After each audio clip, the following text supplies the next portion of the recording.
Hey friends, I hope you are doing fantastic. I'm super excited to talk to you today about the insignificant events in the life of a cactus. It is by Dusti. It is her debut middle grade novel. It came out in 2017. I just finally read it. All right, are you ready? One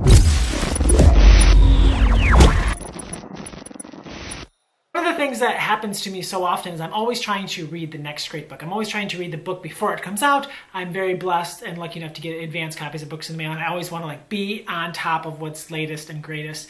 And the problem with that is so often I'm looking ahead, and I miss books that are fantastic and wonderful and that are going to be important reads for my students. And that is a problem that I'm trying to fix. So I'm actually dedicating the first part of my summer reading to books that I have missed, books that my students may have been talking about, or books that my friends online have been talking about. And with that, I decided to read The Insignificant Events in the Life of a Cactus. The book is about Avon Green, and Avon was born with no arms.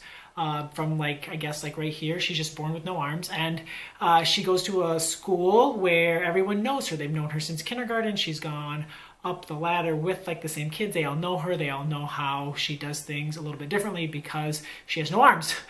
And then her family decides to move to a dude ranch in Arizona. And as you can imagine, starting over in middle school with no arms is tricky. It's tricky because no one knows you and no one knows what you're like. Middle school is already hard enough. So she has to deal with the kids seeing her for the first time, kids seeing how she eats, kids seeing how she does things. And it's really hard. And she becomes very self-conscious.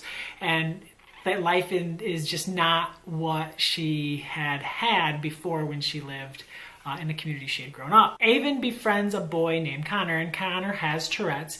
He tends to bark out sounds throughout the day, especially when he's very nervous and anxious. And so we have this boy with Tourette's and we have this girl with no arms, and become really good friends, and they kind of understand each other in one way, and they can kind of really appreciate what they have, and also maybe start to develop empathy for others. I think that this book is really going to help kids see the world differently. I think it's going to help kids see that we all have different things about us that maybe make us struggle through life. We all have different things about us that help us to flourish in life, and we're all different, and we need to appreciate each other and to value each other and to love each other for who we are. And that's a really important thing. I think it's really hard for kids. It's pretty easy to get caught up in yourself. I mean, as adults, it's pretty easy for us to get caught up in ourselves. And this book does a phenomenal job of helping kids see the world a little differently and to see the world from other people's perspectives. I think all kids will probably get something out of this book. It's a book that I'm really looking forward to book talking in the fall. I think my readers are going to love it. I'm going to try to find some of my readers this summer to give it to because I know that they will love this book. It's so fun and really important, and the story is also wonderful.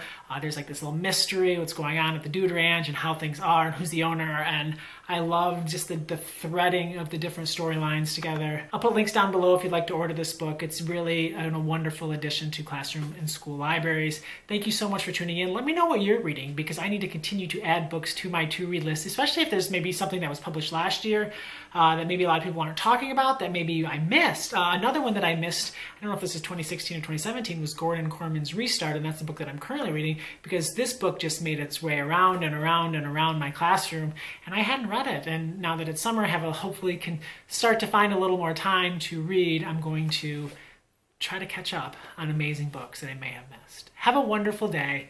Thanks for tuning in, and happy reading.